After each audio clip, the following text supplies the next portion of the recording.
अर्शदीप सिंह के तूफान के आगे पस्त हुआ ऑस्ट्रेलिया। तीसरे मैच में मिली भारत को पहली जीत।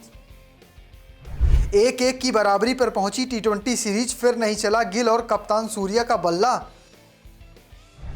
संजू सैमसन को बाहर करने पर भड़के फैंस। सुंदर ने दिखाया चैंपियन वाला प्रदर्शन।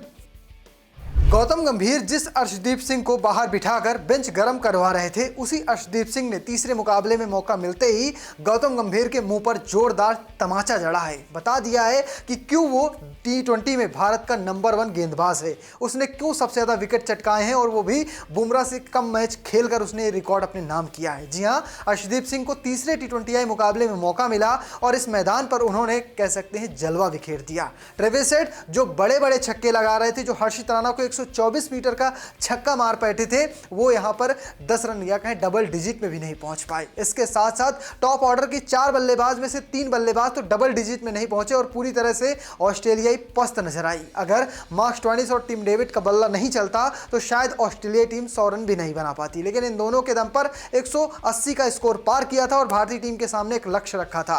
क्या हुआ था, किस तरह से भारतीय टीम ने जीत दर्ज की है और वहीं संजू सैमसन को क्यों नहीं खिलाया गया, चलिए आपको विस्तार से दिखाता हूं। टॉस हारकर पहले बल्लेबाजी करने उतरी ऑस्ट्रेलियाई टीम को शुरुआती 3 ओवरों में ही 2 झटके लगे। अर्शदीप सिंह ने अपने शुरुआती 2 ओवरों में ट्रेविस हेड और जोश इंग्लिश को पवेलियन भेजा। हेड ने 6 रन और इंग्लिश ने 1 रन बनाए। इसके बाद कप्तान मिचेल मार्श और टिम डेविड के बीच तीसरे विकेट के लिए 35 गेंदों पर 59 रनों की साझेदारी हुई। इस साझेदारी को वरुण चक्रवर्ती ने तोड़ा। उन्होंने पारी के 9वें ओवर में लगातार 2 गेंदों पर 2 विकेट झटके। मार्श 11 रन बना सके। इसके अगली गेंद पर मिचेल 1 क्लीन बोल्ड हो गए। टिम डेविड ने इस बीच अर्धशतक पूरा किया। उन्होंने स्टोइनिस के साथ 5वें विकेट के लिए 27 गेंदों पर 45 रनों की साझेदारी निभाई। डेविड 38 गेंदों में 8 चौके और 5 छक्कों की मदद से 74 रन बनाकर शिवम दुबे का शिकार बने। इसके बाद स्टोइनिस ने मैथ्यू शॉट के साथ 6ठे विकेट के लिए 39 गेंदों पर 64 रनों की साझेदारी निभाई। स्टोइनिस को अर्शदीप ने आउट किया। वो 39 गेंदों पर 8 चौके और 2 छक्कों की मदद से 64 रन बनाकर आउट हुए। शॉट 15 गेंदों पर 26 रन और जेवियर बार्टल 3 रन बनाकर नाबाद रहे। कुल मिलाकर ऑस्ट्रेलिया टीम 20 ओवर खेली। 20 ओवर में 186 रन बनाए। भारत के सामने 187 रनों का उन्होंने लक्ष्य रखा। और आपको बता दें कि भारत तरफ से गेंदबाजी में सबसे कमाल की गेंदबाजी अर्शदीप सिंह ने की। शुरुआती 9 गेंदों पे तो उन्होंने 2 विकेट चटका दिए थे। इसके साथ साथ वरुण चक्रवर्ती को 2 विकेट मिले और 1 विकेट मिला शिवम दुबे को। तो कुछ इस तरह से 6 विकेट ऑस्ट्रेलिया के लिए भारतीय गेंदबाजों को सफलताएं मिली। अब बारी थी रनचेस की। क्या हुआ तो दूसरी पारी में, फटाफट वो भी देख लीजिए। 187 रनों के लक्ष्य का पीछा करने उतरी टीम इंडिया की शुरुआत अच्छी नहीं हुई। 33 के स्कोर पर भारत को पहला झटका लगा। नाथन एलिस ने अभिषेक शर्मा को आउट किया। वो 16 गेंदों पर 2 चौके और 2 छक्कों की मदद से 25 रन बनाकर आउट हुए। 6ठे ओवर में नाथन एलिस ने शुभमन गिल को एलबीडब्ल्यू आउट किया। वो 15 रन बना सके। भारत को 76 के स्कोर पर तीसरा झटका लगा। मार्श स्टोइनिस ने कप्तान सूर्य कुमार यादव को आउट किया। वो 11 गेंदों पर 24 रन बना सके। 10 ओवर बाद तिलक वर्मा और अक्षर पटेल क्रीज पर थे, तभी 17 रन बनाकर अक्षर पटेल आउट हो गए। 145 के स्कोर पर 5वां झटका लगा। तिलक वर्मा 29 रन बनाकर आउट हो गए। वाशिंगटन सुंदर और जितेश शर्मा क्रीज पर डटे रहे और इसी के साथ जब जीत के लिए आखिरी 30 गेंदों पर 35 रनों की जरूरत थी। इस मुकाबले में वाशिंगटन सुंदर ने कमाल का प्रदर्शन दिखाया। वाशिंगटन ने 23 गेंदों पर 49 रनों की लाजवाब पारी खेली। एक वक्त उनके पास था, वो शायद अपना अर्धशतक पूरा कर सकते थे, लेकिन उन्होंने अर्धशतक पर बिल्कुल फोकस नहीं किया। टीम को जिताने पर लक्ष्य रखा और 5 विकेट से भारतीय टीम ने इस मुकाबले को जीत लिया है। इसी के साथ भारतीय टीम ने इस सीरीज में 1-1 की बराबरी कर ली है। लेकिन इस मैच में भी कप्तान सूर्य कुमार यादव फेल हुए। कह सकते हैं लगातार 15वीं पारी में उनके बल्ले से 50 नहीं निकली है। शुभमन गिल का बल्ला नहीं चला। बतौर उपकप्तान वो ये मुकाबला खेल रहे थे।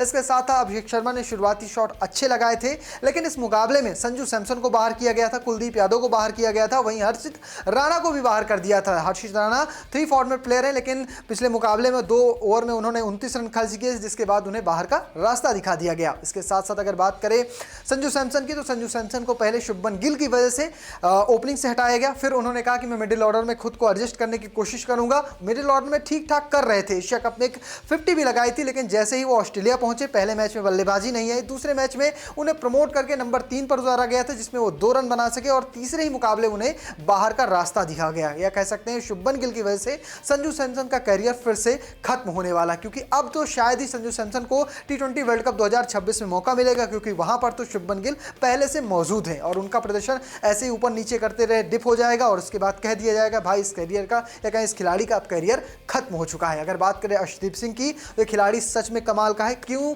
इसने सबसे ज़्यादा विकेट चिटकाया, उसने साबित कर दिया। आज उसकी फेवर की थोड़ी सी कंडीशन थी और उस कंडीशन का उसने इतना कमाल का फायदा उठाया। ना ट्रेविस हेड का बल्ला चला, ना ही मैथ्यू शॉट का बल्ला चला, ना ही जोस इंग्लिश का बल्ला चला और ना ही मार्क स्टोइनिस जो अच्छे लय में नजर आए थे वो चल पाए। सभी को इसने कह सकते 3 विकेट चटकाकर वापस भेज दिया और शुरुआती झटके दिए ऑस्ट्रेलिया को, जिस वजह से ऑस्ट्रेलिया 200 रनों का आंकड़ा भी नहीं छू पाया। तो दिखाता है कि खिलाड़ी सच में दमदार है और सिर्फ हर्षित राणा की वजह से इसे बाहर बिठाना टीम इंडिया के लिए सबसे बड़ी गलती थी। गौतम गंभीर के फैसले पर लगातार सवाल उठ रहे हैं भाई।